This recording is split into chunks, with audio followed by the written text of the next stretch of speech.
Hello again guys, this is Hairy Nick and we're back on FFG's X-Wing page to take a look at the second part of the Wave 14 reveal.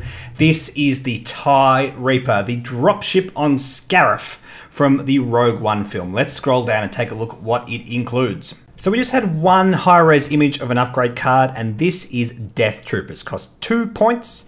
After another friendly ship at range 1 becomes the Defender, if you are inside the attacker's firing arc at range 1 to 3, the attacker receives 1 stress token.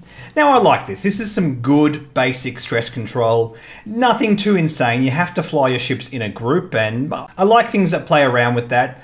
Things that play a little bit with targeting priority, but not as oppressively as, say, something like Biggs. It just punishes your opponent very lightly for targeting something that you didn't want them to target. It means you can give yourself a little bit of control on a nice support ship. One thing about this card I just want to bring up, and I think this is a bit disappointing because I've mentioned this before, I think FFG need to pick up their game a little bit with editing, with the way things are worded, and this just feels a little bit lazy. If we read this, after another friendly ship at range 1 becomes the Defender. The Defender of what? That's not a fully formed sentence, guys. It should read, after another friendly ship at range 1 becomes the Defender of an attack, if you are inside the attacker's firing arc. I just don't like the way that reads. The Defender implies it is significant in some way. It just feels like it's lazily written, and it's just something I really wish we didn't still have in these X-Wing cards. I know I'm being antsy, and at the very least I'm comfortable that this makes perfect sense. It's not ambiguous in what it's trying to say. It's just something that I wish wasn't a problem, especially with a newer card in X-Wing. Alright, let's jump back into my spaceship to have a look at this spread. Again, not the most high-res of images, but at least this spread is a little bit smaller than the last one, and we can pretty much make out everything that's going on here. We have a whole bunch of pilot cards, a pilot skill 1, 3, 4, the 3 and 4 being unique. Can't see whether or not they have APTs, but obviously they have pilot abilities of some kind. Again, can't really read those. We do have Major Vermeil here revealed. Pilot skill 6 has an APT for 26 points. When attacking, if the Defender does not have a focus or evade token, you may change one of your blank or eyeball results to a hit result. I mean, that seems okay. It's a nice basic offensive ability.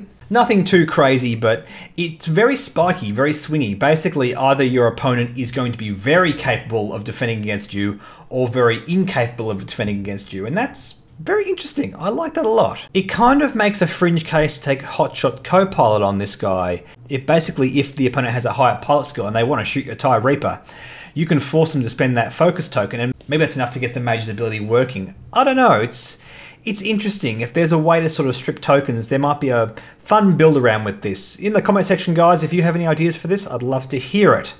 And while we're here, let's have a look at the stats of the ship. 3 red primary, 1 agility, 6 hull, 2 shields, has focus, evade, and jam, of all things.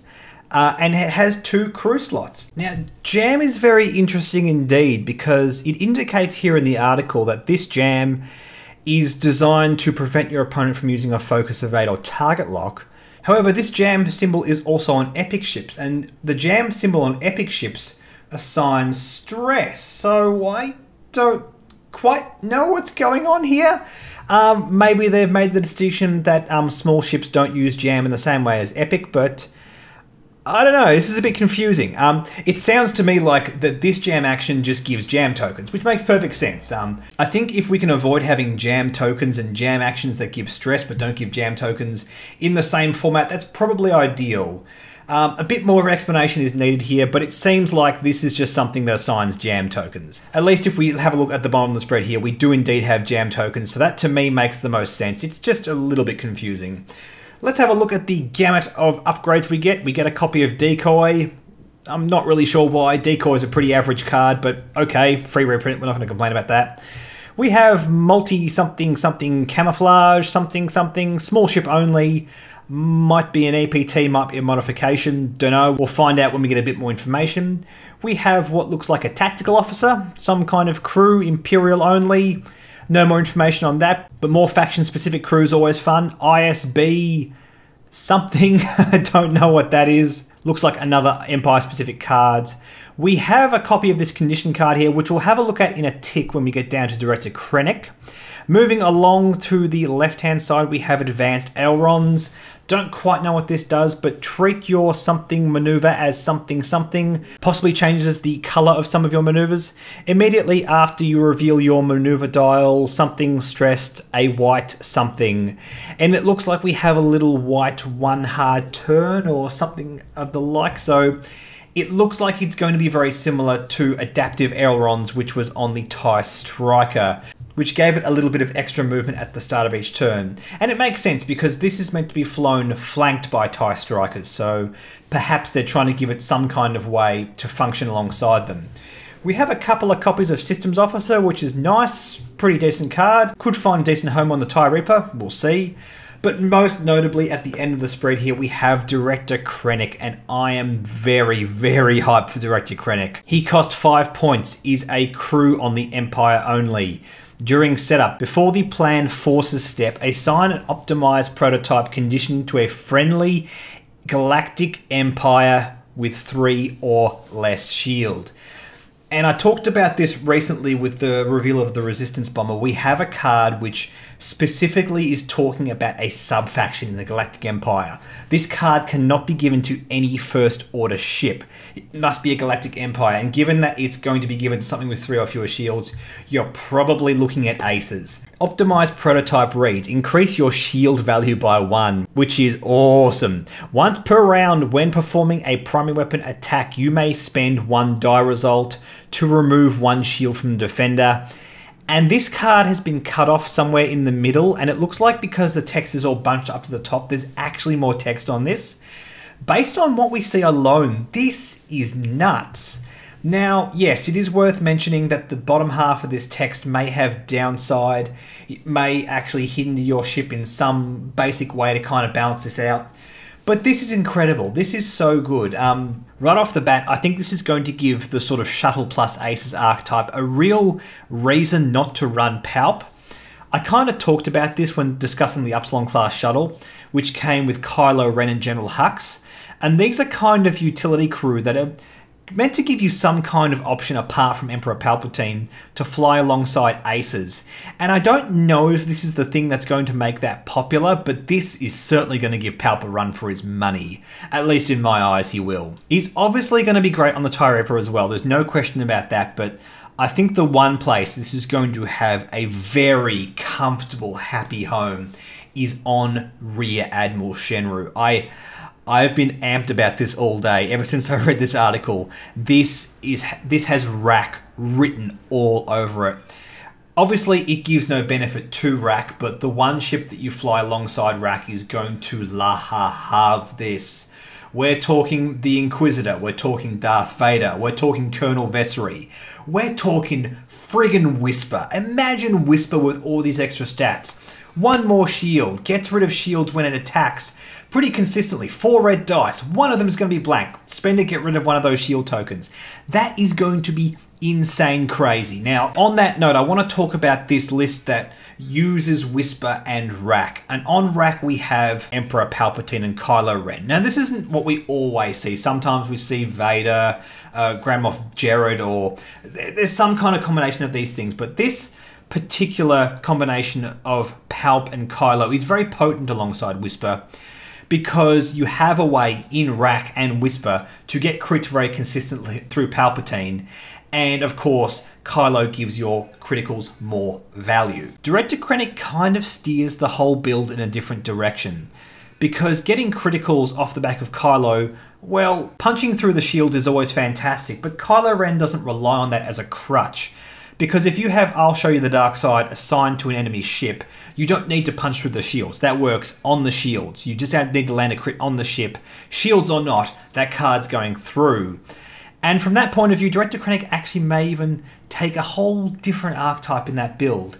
You could say put Moff Jared and Vader alongside Director Krennic. I think Vader is going to love Director Krennic, because Krennic helps you punch through shields. And once you punch through shields, you get a nice soft underbelly on your opponent's ships, and Vader is going to sink a crit with his ability.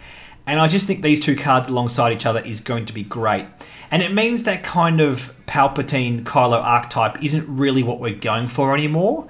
I don't know if this is strictly better, but wow, I really want to try this.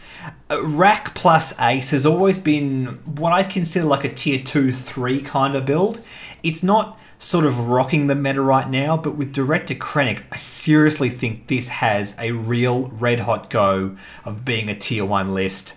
Yeah, I'm very, very excited for this card. It's doing something that the Empire is going to love. And it might just give us a tangible reason to run something other than Palp on a support ship, which is very, very exciting. Now, one more thing I want to talk about with the TIE Reaper, on that note, is the potential to actually just put Palp on him. And that's really interesting because it seems like, based on the point structure we can see here, the Pilot Skill 1 Scarif something generic without an NPT, I'm going to guess, is going to cost less than Palp's previous cheapest platform, which is the Omicron Group Pilot on the Lambda class shuttle. That cost 21 points.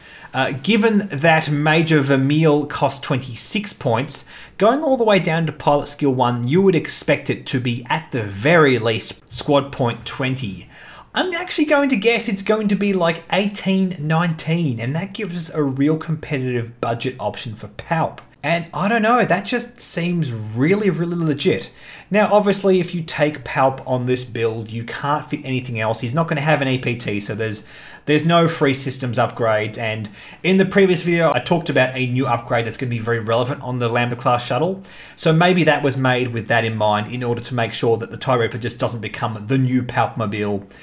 But if we're able to shave a few points off the Palpmobile, suddenly we can do things with Palp Aces that we previously couldn't do. We can take more expensive ships. There is possibly a world where we can run, say, Whisper alongside the Inquisitor because of those few extra points. Basically, if we can just shave a few points off Palp Aces in the platform for Palp, we can start to do some things which, I don't know, might be scary. And the cool thing is, Palp Aces is kind of creeping back into the meta with the recent release of Guns for Hire, Wave 12-13, the FAQ. I think it's in a much better place. And Palp Aces might just have received another piece of the puzzle which pushes it into serious contention, into serious meta dominance. I don't want to say it's absolutely going to happen. I don't want to say absolutely the TIE Reaper is going to be the thing that makes that happen. But there's a great chance that that is going to happen. I think if Palp gets a platform which costs a few less points, it's going to get a serious look at by a lot of competitive players, and people are going to try their hardest to make it work, and that's very exciting. Anyway, guys, that's everything we know so far about what's being released in Wave 14. Nothing scum so far. There's a chance because of the sort of the release window we usually have on these, based on what happens between when it gets announced and when it gets released. This is going to release probably around the same time as the Han Solo movie. So perhaps we're getting Scum content from Han Solo, maybe the YT Freighter on the Scum faction. I don't know how I feel about putting the YT Freighter on the Scum faction. I think that opens up a lot of scary potential on the Scum faction, which maybe we don't want to see, but who knows? We're going to see what's going to happen. I'm pretty comfortable in guessing that, yes, this wave will have some Scum stuff. We just haven't announced it yet, and we're probably going to see that in the next coming weeks. But for the time being, guys, I am so hyped for Wave 14. Thanks for watching. Like and subscribe. Like us on Facebook. Follow us on Twitter, and I will catch you later.